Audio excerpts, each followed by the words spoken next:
Look, let's be real for a second. Have you ever checked your net worth, seen a number that should make you feel successful? Maybe it's $100,000, maybe it's half a million, but then you walk into a grocery store and hesitate to buy the organic blueberries because they cost $3 more? You've got the good job. You're checking the boxes. You aren't out here buying gold-plated steaks or flying private. Yet, you're still checking your banking app before you buy a pair of shoes. You feel like you're running on a treadmill that's slowly being tilted upward, and no matter how fast you sprint, you're staying in the exact same place. Here's the scary part. You are losing money right now, but not in your bank account.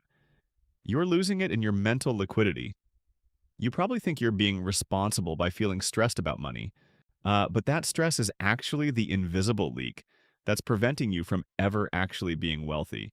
By the end of this video, I'm going to show you why your brain is lying to you about your wealth. And I promise you, the reason you feel broke has almost nothing to do with your salary. My name is Prime, and I spend way too much time thinking about the invisible forces that keep people middle class. If you're someone who feels like you're doing everything right but still falling behind the curve, make sure to hit that subscribe button and give this video a thumbs up if this helps you out. Honestly, we need to get this message out before conventional wisdom ruins another generation's retirement. The illusion of safe assets versus accessible wealth. Here's the thing. We've been lied to about what wealth actually looks like. We are taught from birth that saving is the ultimate virtue. Put your money in your house, they say. It's your biggest asset. Sweet mother of compound interest, that is a trap. Look, if you have $400,000 in home equity, but only $4,000 in your checking account, you aren't rich. You are house poor.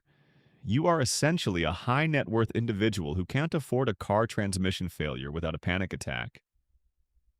Safe is often just a fancy word for guaranteed to lose slowly, or in this case, guaranteed to stay locked away where you can't touch it. People find comfort in nominal numbers. They see their home value turn from $300,000 to $500,000 and they feel like winners. But if that equity doesn't put food on the table or buy you time, you didn't grow. You just upgraded the size of your golden cage. The mathematical gut punch, the net worth. Deception. Let's look at the numbers because the math doesn't care about your feelings. It doesn't care if you're a responsible homeowner. Imagine two people, equity, Eric and liquid Linda. Eric has a $1 million net worth, but $800,000 is in his primary residence and $200,000 is in a locked 401k he can't touch for 20 years. Linda has a $500,000 net worth, but $300,000 is in a brokerage account and $200,000 is in high-yield cash. Who feels richer? Eric is stressed every time the property tax bill comes. Linda has walkaway money. This is where it gets really interesting. Most people think the risk is losing money in the market. No. The real risk, the one that actually destroys lives, is liquidity risk. If Eric loses his job, his $1 million net worth can't buy him a loaf of bread without a 7% interest HELOC loan. He isn't losing $100, he's losing the peace of mind that $100 should have bought him. The psychological trap, the envy delivery system. Now you might be thinking, Prime, I'm investing, I'm liquid. Okay, cool. But here's the second reason you feel broke. The hedonic treadmill. 2.0, we live in a world designed to make you feel inadequate. Your phone is a 24/7 delivery system for envy. You see a creator with a custom desk setup or a friend with a new SUV, and suddenly your perfectly functional life feels gray. Here's what most people don't realize. Your income is not your wealth. Your expenses are the gravity that holds your wealth down.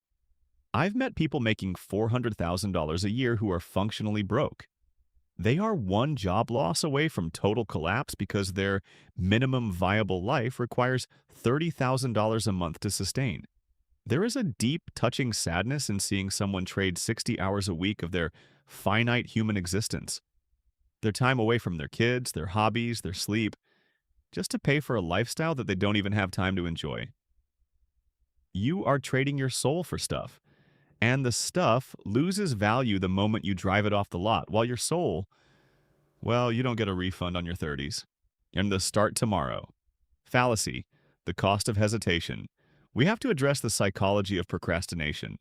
Humans are hardwired to prioritize today's comfort over tomorrow's survival. It's why we eat the donut even when we want to lose weight. But in finance, tomorrow is the most expensive word in the English language. Let's use a concrete example. If you start investing $500 a month at age 25, by age 65, assuming 8% returns, you have roughly $1.5 million. If you wait until age 35 to start, you have to invest $1,250 a month, 2.5 times as much, just to reach that same goal. You are literally paying a procrastination tax of $750 a month for the rest of your life because you wanted to figure things out first. That $750 is exactly why you feel broke today. You are paying for the ghost of your younger self's indecision. Actionable steps: how to stop the bleeding. So, how do we fix this? How do we stop being the person who feels broke, even when the numbers say otherwise? 1. Audit your safety. Look at your cash. If you have more than 6 months of expenses sitting in a standard savings account, you are burning money. Move it to a high-yield account, or better yet, put it to work in productive, liquid assets. 2. Kill the ego stop, buying things to impress people you don't even like. The wealthiest people I know look like they shop at Costco because they do. Wealth is what you don't see. It's the realized freedom, not the realized luxury. 3. The 1% rule. Look at your investment fees today. If you are paying more than 0.20% in expense ratios, yes, you are being robbed. Switch to low-cost index funds. Vanguard, Fidelity, Schwab. I don't care which one you use. Just stop paying for underperformance. 4. Automate the discipline. You are not stronger than your impulses. Set up an automatic transfer the day your paycheck hits. If the money never enters your spending brain, you won't miss it. The final revelation: time is the only currency. Here is the most interesting take I can give you, and it's one that people find uncomfortable.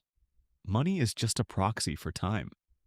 Every dollar you waste on a useless subscription, every dollar lost to high fees, and every dollar left to rot in a 0.01% interest account is a piece of your future freedom you just set on fire.